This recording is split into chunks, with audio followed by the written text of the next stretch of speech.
Crawl back to where you came from if you think you belong here." The voice cracked across the terminal like a whip, sharp enough to make heads turn and conversations die mid-sentence. People froze where they stood, the rolling wheels of suitcases stopped clattering, and a pregnant woman in a faded cotton dress stood trembling in the spotlight of humiliation. Her name was Jasmine Carter, and her heart thundered so violently she thought it might tear out of her chest.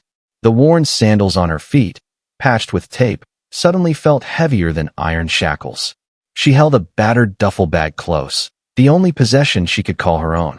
The ticket in her hand was supposed to be her lifeline, the proof that after years of scraping by, she had managed to claw her way to this one moment. But in an instant, that lifeline was being shredded in front of an entire terminal filled with strangers. Phones rose discreetly, cameras flashing without shame. Snickers rippled through the crowd like a wave.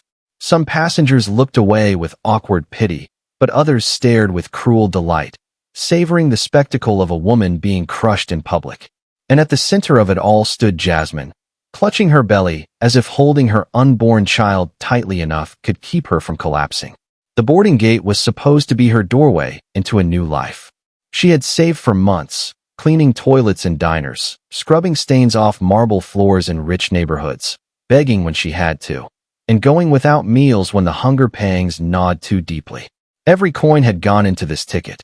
A one-way flight to Atlanta, a chance at an interview for a non-profit job that could finally give her stability. The night she bought the ticket, she cried into her pillow in the shelter, whispering prayers of thanks. That boarding pass was her hope, and now it was being torn apart by a sneering attendant who had looked at her clothes, looked at her face, and decided she didn't belong.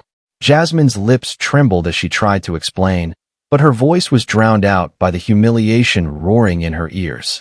The attendant's words had echoed so loudly that it seemed even the high walls of JFK International Airport were listening. The accusation wasn't about the ticket, wasn't about the flight.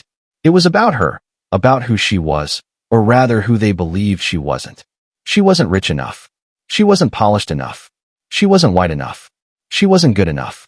The invisible chains of judgment tightened around her neck until it felt like she couldn't breathe. Her knees wobbled, but she stood her ground. She raised the crumpled ticket again, her fingers shaking so violently that the paper rattled like dry leaves. The attendant didn't even bother to look at it properly. She turned, her polished shoes clicking, and motioned for security. The two officers at the corner straightened and began to move forward. Jasmine's body went cold. Her only chance was about to be ripped from her hands. The interview was at noon. If she didn't get to Atlanta today, everything she had worked for, every skipped meal, every sleepless night, would vanish into smoke. She wanted to scream, to fight, but her voice had been strangled by shame. Around her, whispers hissed through the crowd. She doesn't belong here. Look at those shoes. Pregnant and trying to fly. Irresponsible. Probably doesn't even have a real ticket. The cruel chorus cut deeper than knives. Her chest tightened. She thought she might faint. And then it happened. A deep voice sliced through the noise like thunder through a storm. Wait. The entire terminal seemed to pause. The officers halted mid-step. Heads turned toward the first-class line, where a tall man in a navy suit stepped forward. His presence was impossible to ignore. His shoulders broad, his stride steady, his expression unreadable but commanding. His wristwatch gleamed under the harsh airport lights, but it wasn't his wealth that silenced the room. It was his authority, his certainty, the kind that made people obey before they even realized it. Marcus Ellington. The name rippled through the crowd like a shockwave. Some passengers gasped softly, recognizing the billionaire whose face often appeared on Forbes covers and television interviews. Others fumbled with their phones, whispering, "That's him. That's Marcus Ellington." But Jasmine didn't know him. All she saw was a stranger walking straight toward her humiliation, his gaze fixed not on the crowd, not on the cameras, but on her. The attendant faltered, her confidence shrinking under his stare. Her mouth opened to speak, but Marcus raised a hand, silencing her instantly. He took the ticket gently from Jasmine's trembling hand, unfolded it, and studied it with sharp eyes. The silence was so thick that even the hum of the air conditioning felt deafening. Then he looked back at the attendant, his voice calm but deadly. "The ticket is valid. So tell me, what exactly is the problem here?" The attendant's composure cracked. She stammered, fumbling for words that wouldn't come. Her eyes darted nervously toward the line of recording phones, toward the passengers who now leaned forward, hungry for drama. She swallowed hard, but the damage was already done. Marcus Ellington had seen enough. His gaze lingered on Jasmine for a moment longer. Her face was pale, her lips trembling, her entire body shivering with exhaustion and despair. But behind her tears burned a flicker of something else, something he recognized instantly. Determination. Resilience. The same fire he had once carried when the world told him he would never rise. If she doesn't board, he said evenly, neither will I. Gasps tore through the crowd. The attendant blanched. She opened her mouth, but no sound came. Marcus didn't wait for her response. He slid the ticket back into Jasmine's hand, turned on his heel, and spoke into his phone as he guided her away. Prepare the jet. We leave in 30 minutes. The crowd erupted in murmurs, disbelief spreading like wildfire. Phones captured every second.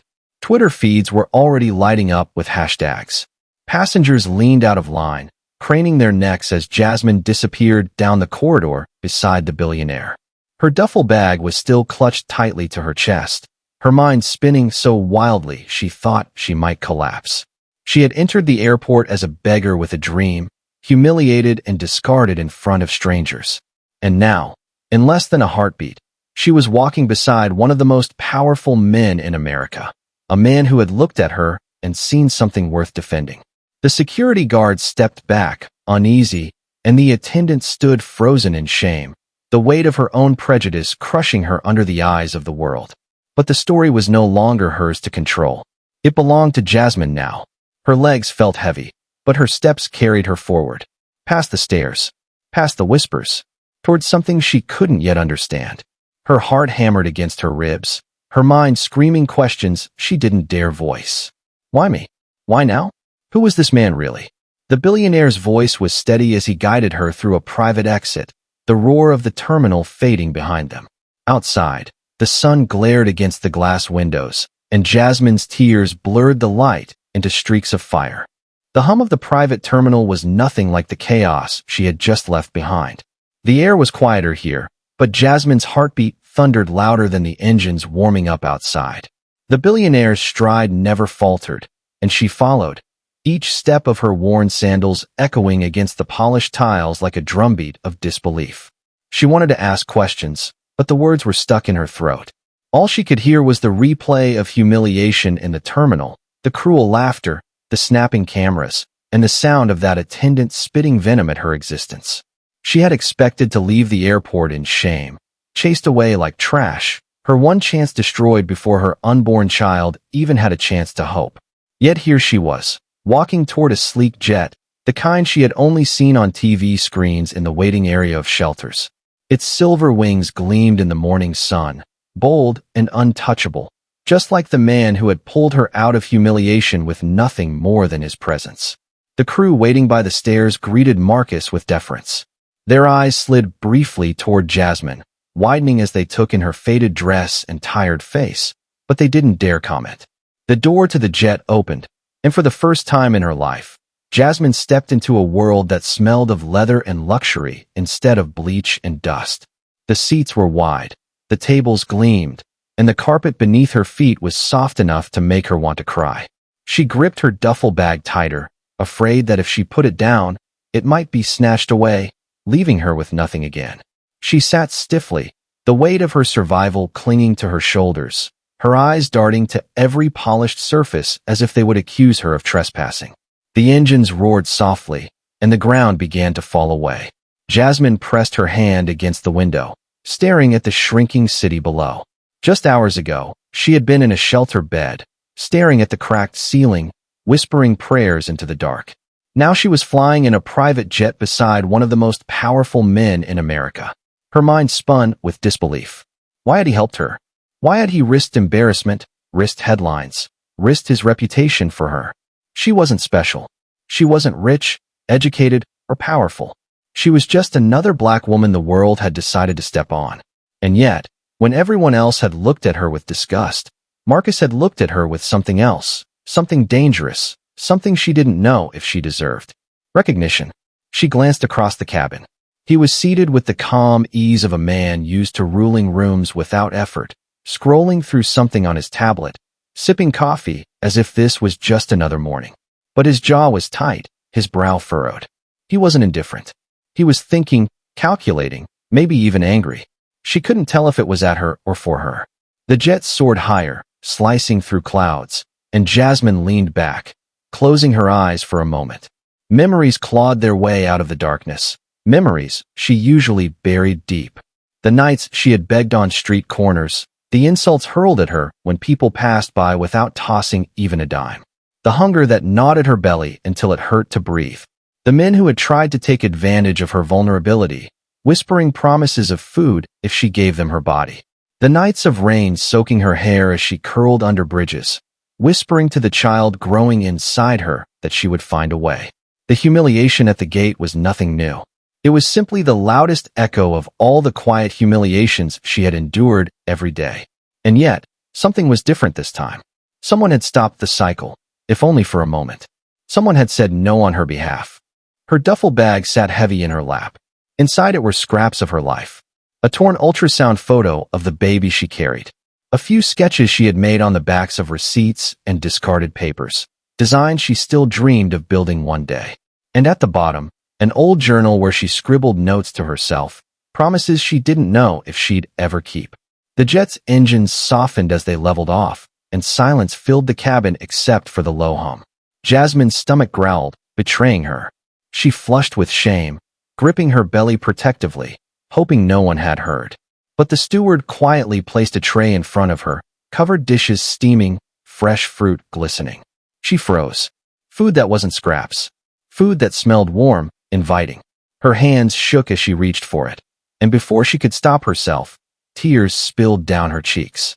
She had gone hungry so many times, choosing instead to save money for this very ticket that had nearly been stolen from her. And now, here she was, eating in a place she never belonged, her child finally nourished with something more than dry bread or watered soup. She ate in silence, every bite a mix of gratitude and disbelief. The jet cut through the clouds, and she pressed her hand against the window again. The world stretched wide below her, endless and full of possibilities she had never dared to imagine.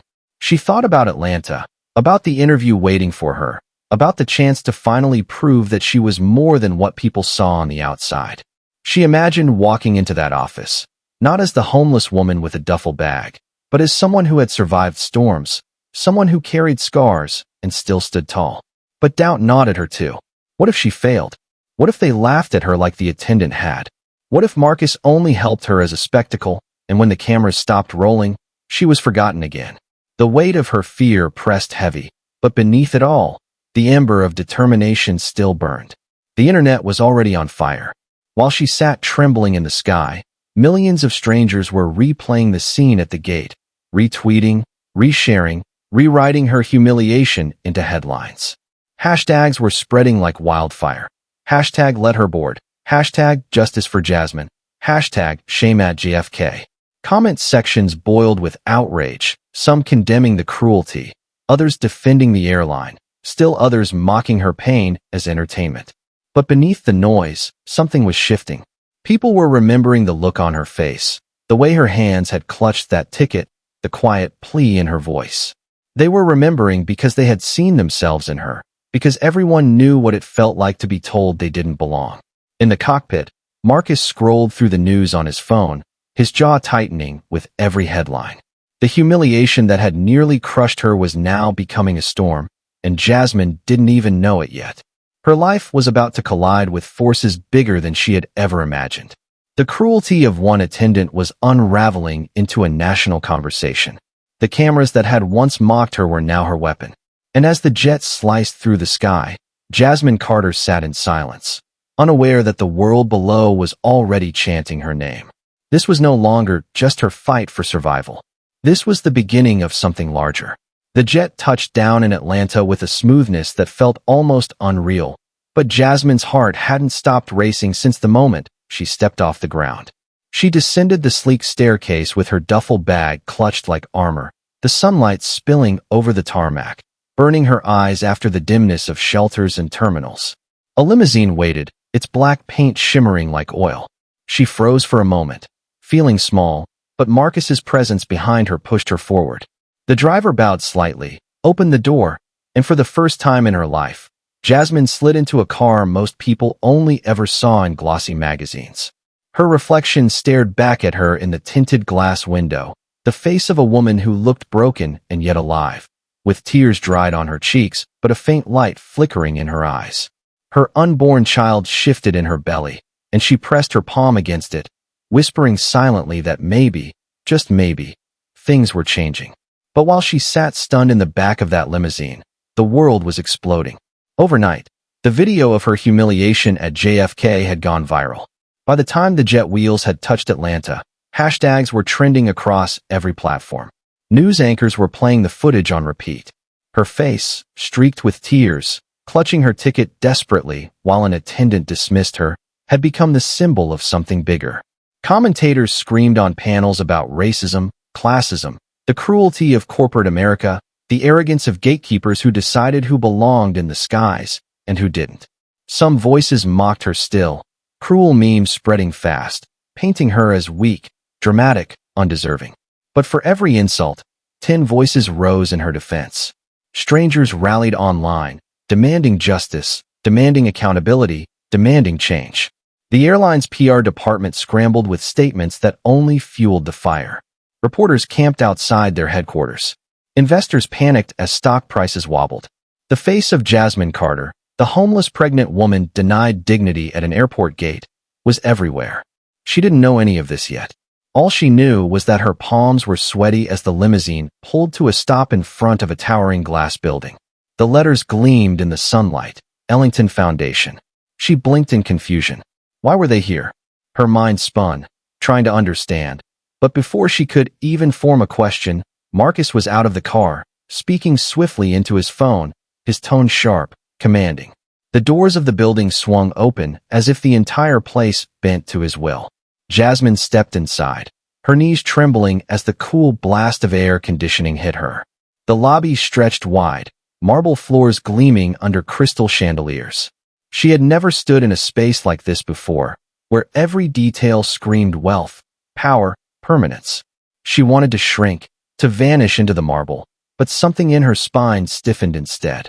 The memory of the gate flashed before her, the sneers, the disgust, the humiliation, and she refused to let herself shrink again. While she stood in awe, upstairs chaos was already unfolding. Reporters had swarmed the story, tracing her steps, trying to uncover her identity. When they couldn't find her, they found him, Marcus Ellington, the billionaire who had stood beside her, who had dared to say no. Questions multiplied. Why her? Why now? What was their connection? Theories spun wild, and cameras were waiting outside the Ellington Foundation, hoping to catch a glimpse of the woman who had already become a symbol. Jasmine didn't realize she was walking into the storm. The elevator carried her up in silence, and when the doors opened, she was led into a boardroom lined with glass walls overlooking the city. For the first time, she saw herself in the reflection of that glass, her faded dress, her worn sandals, her tired face, and behind her stood the man whose name carried empires. The contrast was unbearable. She dropped her gaze, clutching her belly tighter, wishing she could disappear. But the world wasn't going to let her disappear. While she sat in that room, outside cameras flashed, news alerts pinged, and protests began forming in cities she had never even visited. The cruelty she endured had ignited something raw in people who were tired of watching the powerful humiliate the powerless. Her humiliation had become their rallying cry. She didn't know it yet, but she wasn't just a woman anymore.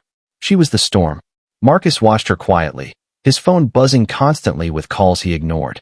His eyes studied her sketches when she wasn't looking, the scraps of paper she had drawn on with whatever pen she could find, and his jaw tightened. He saw something she couldn't yet see, but he also saw the danger. The world wasn't kind to symbols, and Jasmine was becoming one faster than she could breathe. By afternoon, Jasmine's face was plastered across every news outlet in the country. Crowds gathered outside JFK with signs. The airline stock plummeted further. Senators and governors tweeted their outrage. Celebrities reposted the video with hashtags. Journalists demanded interviews. The story had outgrown the airport, It was now about racism, class division, power abuse. And at the center of it all was a woman who didn't even own a second pair of shoes. She sat silently, unaware of the noise, only aware of the gnawing fear inside her. The interview in Atlanta, the one she had pinned all her hopes on, was slipping away as time passed. She checked the old watch on her wrist. It wasn't even working anymore, the battery dead months ago, but she still wore it out of habit. She whispered under her breath, asking the universe why it always played this cruel game of almost. But fate wasn't finished. By evening, Jasmine Carter's name trended globally. Strangers dug into her past, her struggles, her survival. The shelter she had stayed in was swarmed by reporters. A volunteer remembered her sketches and uploaded pictures of the one she had left behind, sharing how Jasmine always talked about designing homes for those without them. Those sketches went viral too. Suddenly, the world wasn't just angry at her humiliation. It was falling in love with her dream. In the Ellington building, Marcus's phone lit up with another call. This time, he answered, his voice clipped, precise. Within minutes, the boardroom filled with people in suits, lawyers, publicists, advisors. Jasmine shrank back into her chair, feeling invisible, until one of them pointed directly at her. That's her. That's the woman the world's talking about. She flinched as dozens of eyes turned to her, dissecting her with their gaze. But before she could hide, Marcus stood beside her, his hand resting lightly on the back of her chair. The message was clear. She wasn't alone. Not anymore. Reporters camped outside shouted her name into microphones, demanding her story. News anchors debated her worth, her credibility, her right to dignity. The world wanted Jasmine Carter to speak, to stand, to become the face of everything they were shouting about. She wanted nothing more than to curl up and vanish. She wasn't a fighter, she told herself. She was just a woman who wanted to survive, to bring her child into a world without hunger. But the storm doesn't ask if you're ready. It drags you in whether you want it or not. As night fell, her humiliation video played on loop in Times Square. Strangers lit candles outside airports across the country. Donations poured into online campaigns under her name. She hadn't asked for any of it, but it was happening. The world had chosen her. And in the quiet of that boardroom, Jasmine Carter sat trembling, clutching her belly, as cameras flashed outside and powerful men whispered plans around her. She didn't yet realize that tomorrow she wouldn't just be a pregnant woman who had been humiliated at an airport. Tomorrow, she would wake up as a symbol, a lightning rod, a voice for millions who had been silenced. The morning came heavy with noise. Jasmine woke to the sound of voices outside, not the hushed whispers of shelter walls or the clatter of street corners, but the roar of reporters shouting her name. The video had consumed the nation overnight, and now the entire street outside the Ellington Foundation was a battlefield of cameras, microphones, and protest signs. Helicopters circled in the distance, their blades chopping through the dawn sky. She sat frozen on the edge of the bed, her duffel bag beside her, her unborn child pressing against her ribs as if reminding her that she couldn't run. She had never wanted this. All she wanted was to board a plane, attend an interview, and maybe, just maybe, rebuild her life. Instead, the world had dragged her into the center of a firestorm. She wasn't just Jasmine Carter anymore. She had become the woman who stood for millions who had been humiliated, denied, silenced. The weight of that truth pressed heavier than the cameras waiting outside. Her name was on every channel. Talk shows replayed her tears on loop. Politicians invoked her story as a weapon in debates. Celebrities spoke her name with outrage, their voices carrying to millions of followers. Strangers raised funds online, insisting she deserved more than scraps and humiliation. Yet all Jasmine felt was fear. She was a woman with nothing. How could she carry the hopes of so many? The boardroom lights had burned through the night. Advisors and lawyers had spun in circles, strategizing, debating, and arguing. But when they looked at her, their voices softened as though she were fragile glass. Only Marcus's gaze held steady. He didn't coddle her, didn't pity her. His presence was an anchor, reminding her that while the world had shoved her into a spotlight she never asked for, she could decide whether she crumbled under it or stood tall. By midday, the storm had reached the steps of justice. Federal investigators announced they were probing the airline for discrimination, harassment, and systemic abuse. The footage of the attendant's sneer had become evidence, the spark that ignited a reckoning. Former employees came forward with stories of mistreatment. Old complaints buried in HR files resurfaced. The company's empire began to wobble under the weight of truth. But the storm wasn't just about them anymore. It was about her. The world demanded to hear Jasmine's voice, and for the first time in her life, people weren't telling her to be quiet. They were begging her to speak. She stood outside the courthouse, the cameras blinding, the chants of protesters shaking the pavement. Her faded dress had been replaced by a simple but elegant suit gifted by supporters. But her sandals, though new, still pinched her feet with the reminder that she was still her. She took a breath so deep it ached, her hand pressed to her belly, and stepped into the sea of lights. The press conference room pulsed with anticipation. The world held its breath, waiting for the woman who had once been invisible to reveal who she truly was. She gripped the edges of the podium, her palms slick with sweat, her heart pounding like a drum. For a moment, her vision blurred, the weight of expectation threatening to drown her. But then she remembered the sneers at the gate, the laughter, the humiliation. She remembered every night she had slept under bridges, every meal she had skipped, every time someone told her she wasn't enough. The shame burned away into something sharper. Her voice didn't tremble when she finally spoke. It cut through the room like glass, steady and fierce. She didn't recite statistics or rehearse lines. She told the truth, the raw, jagged truth of what it meant to be judged by appearance, to be silenced because of race and poverty, to be humiliated when all you wanted was dignity. She spoke of her unborn child, of her dreams of designing homes for people who had none, of the fire it took to keep breathing when the world wanted you to disappear. The room erupted, not with pity, but with power. The words she thought would break her instead set her free. She had finally reclaimed her voice, and with it, she gave voice to millions. The trial that followed was relentless. The airline's lawyers twisted and turned, trying to paint the humiliation as a misunderstanding, a mistake, anything but what it truly was. But the evidence was undeniable. The video played over and over, the attendant's sneer captured from every angle. Employees testified about years of discrimination, passengers shared stories of subtle cruelty, and one by one, the walls of denial collapsed. When the verdict came, it shook the country. The airline was found guilty of systemic discrimination, ordered to pay millions in compensation, forced to restructure from the ground up. The attendant who had mocked her so cruelly became the face of downfall, her arrogance immortalized as a warning. And through it all, Jasmine Carter stood unbroken. The crowd outside the courthouse erupted in cheers as she stepped down the stairs, her belly round, her eyes shining not with tears of shame, but with tears of triumph. The reporters shoved microphones in her face, but for once, she didn't shrink. She lifted her head high, her voice clear over the noise. Yesterday, she had been forced to crawl in front of strangers. Today, the world had watched her rise. The months that followed turned her life upside down again.